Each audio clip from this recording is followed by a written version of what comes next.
Opa, e aí galera, tudo bem? Aqui é o Rafinha, professor do curso ESAG, e eu vou dar hoje para vocês uma breve introdução no curso de História do Brasil. E para a gente começar a falar em História do Brasil, a gente vai precisar falar sobre as grandes navegações. Eu sei que pode parecer meio confuso e às vezes a gente vai acabar falando de Europa aqui, mas isso é bastante normal. Para a gente poder falar de História do Brasil por muito e muito tempo, a gente tem que falar também de História da Europa. É por isso que a nossa aula de hoje começa justamente com os antecedentes europeus. Ou seja, qual é o contexto da Europa, o que está acontecendo na Europa para que esses caras façam as grandes navegações. Eu brinco sempre que é importante, dentro dessa aula, a gente responder uma perguntinha. Essa perguntinha é a seguinte: por que será que alguém se submete a entrar num navio e atravessar um mar cheio de questões desconhecidas para ir atrás de tempero, né? Aquela grande história das especiarias. Se a gente não entender mais ou menos o que está acontecendo na Europa nesse momento, vai ficar muito difícil entender qual motivação essa pessoa tem. Então vamos lá olhar um pouco para esses antecedentes europeus. A primeira coisa que a gente precisa ver é que a gente está num período de transição, ou seja, de mudança entre o que a gente chama de Idade Média e aquilo que a gente chama de Idade Moderna. Esse período de transição, esse período de mudança, a gente precisa analisar justamente quais são essas mudanças e quais são essas transições. A primeira delas é a seguinte: vive-se nesse momento uma crise institucional da Igreja Católica. E aqui eu queria que vocês tomassem algum cuidado.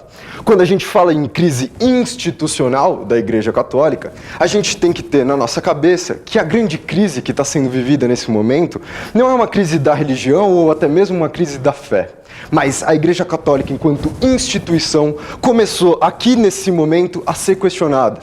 As respostas, as buscas que as pessoas estavam fazendo, deixaram de ser respondidas pela igreja. Ou seja, eles precisavam de novas respostas, eles precisavam de mais informações, eles precisavam fazer novas buscas. E é dentro dessa ideia de novas buscas que essas grandes navegações vão acontecer. A gente chama esse momento de antropocentrismo. Na verdade, esse antropocentrismo ele substitui uma antiga forma de pensar presente dentro da Idade Média, que era o teocentrismo. Calma que eu já explico. O teocentrismo significa que Deus está no meio de todas as explicações. O antropocentrismo, que substitui essa forma de pensar, coloca o homem no meio de todas essas explicações. Vamos lembrar que aqui eu estou falando de crise institucional. Colocar o homem no meio de todas essas explicações não estabelece que as pessoas deixaram de acreditar em Deus, não estabelece que as pessoas deixaram de ter fé. Muito pelo contrário. Várias dessas pessoas são pessoas carolas, que frequentam com bastante voracidade a Igreja Católica. No fundo aqui, se agora o homem está no centro de todas essas explicações, ele vai buscar as respostas, ele vai atrás de novas informações. Então, uma das nossas respostas começou a ser formulada aqui nesse momento. Se essas pessoas vão entrar num barco para ver o desconhecido, para ir atrás de algo que até então parecia ser extremamente perigoso, é porque elas querem novas respostas. Mas acho que isso não basta. Acho que a gente precisa entender um pouquinho mais de todo esse contexto para satisfatoriamente responder essa nossa perguntinha. A segunda questão aqui, ainda falando dessa transição, é o advento das relações capitalistas. Começou nesse momento falar-se em capitalismo. Não esse que a gente conhece hoje, não dentro dessa estrutura complexa que a gente entende o capitalismo hoje, mas uma forma um pouco mais primitiva, uma forma um pouco mais simples.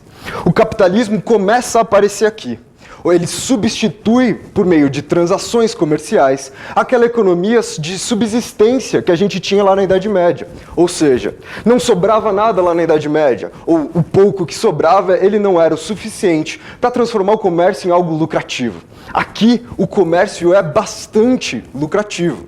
Está começando a aparecer como uma importante medida econômica. E essa economia do comércio que a gente trabalha nessa transição, a gente dá o nome de mercantilismo. E eu até sublinhei aqui mercantilismo porque isso aqui é um ponto importante para a gente ver. O mercantilismo, a forma econômica existente desse momento que condiz às grandes navegações, é uma forma que ela prevê, entre outros elementos, dois pontos muito importantes para a gente pensar na nossa aula de hoje. O primeiro dele é o acúmulo de metais preciosos, ou seja, um estado, uma coroa bem-sucedida, era aquela que acumulava uma maior quantidade de metais preciosos. O segundo ponto importante que a gente precisa pensar o mercantilismo para essa aula de hoje é justamente que eu precisava ter uma balança comercial favorável. Uma balança comercial favorável é aquela onde a entrada de dinheiro dentro do meu estado é sempre superior à saída de dinheiro do meu estado, ou seja, mantendo sempre a balança comercial desse país favorável. Com esses dois pontos, a gente começa a trazer novas respostas para aquela pergunta que a gente fez. Ou seja, eles vão entrar nos barcos e ir atrás dessas novas descobertas, porque agora o homem está em busca de novas respostas. E o segundo ponto é um ponto econômico, ou seja, eles vão precisar manter esse mercantilismo com sucesso. Eles vão precisar atrás de manter a balança comercial favorável e eles vão precisar ir atrás de produzir o maior acúmulo possível de metais preciosos. Tudo bem? Vamos passar aqui para o nosso outro lado agora, para ver que dentro desse contexto, dois países recém-formados se destacam. Dois países recém-formados se tornam pioneiros nessas grandes navegações.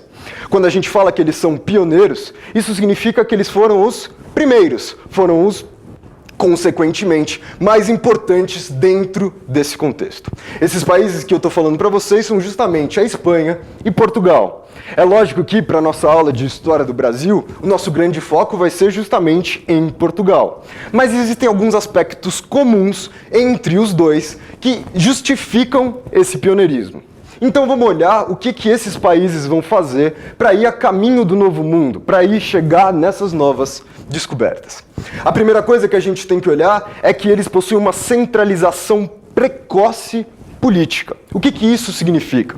Significa que quando a gente tinha lá na Idade Média, vamos voltar aqui um pouquinho rapidinho, quando a gente estava aqui na Idade Média, a nossa formação política era bastante fragmentada. Dentro do que a gente chama de feudalismo, sobressai-se, ou seja, se destaca o poder local lá dos senhores feudais. Quando a gente começa a falar em centralização política, a gente está deixando esse poder local e a gente está formando o que a gente vai dar o nome de os primeiros estados, os nacionais, ou seja, um estado grande que possui um único rei, um único monarca centralizador de toda essa política. Portugal e Espanha, justamente por causa de uma guerra chamada de Guerra da Reconquista, que eles expulsam os mouros da Península Ibérica, vão ser os primeiros países a fazer essa centralização. Dentro desse nosso tópico aqui de grandes navegações, qual será a importância de uma centralização política para que essas grandes navegações sejam possíveis? Vamos pensar o seguinte, para construir um navio, isso não pode ser um processo barato.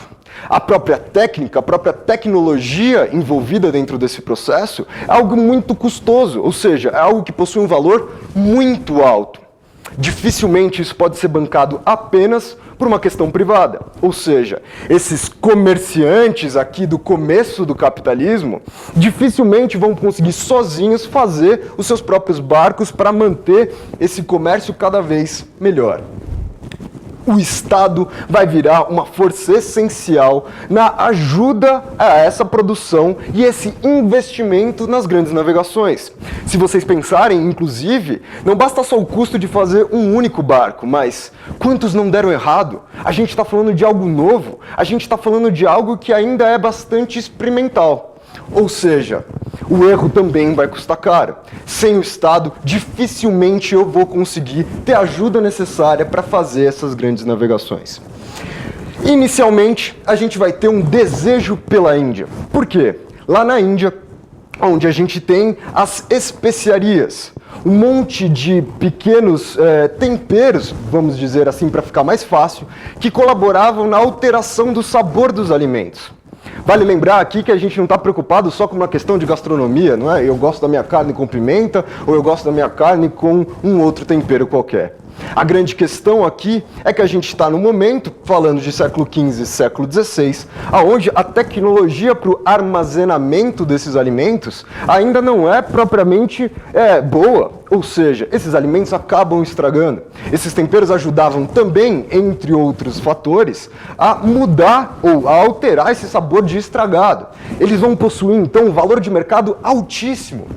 Essas mercadorias que eles vão enxergar na Índia, que eles vão buscar lá na Índia, são mercadorias de alto valor comercial.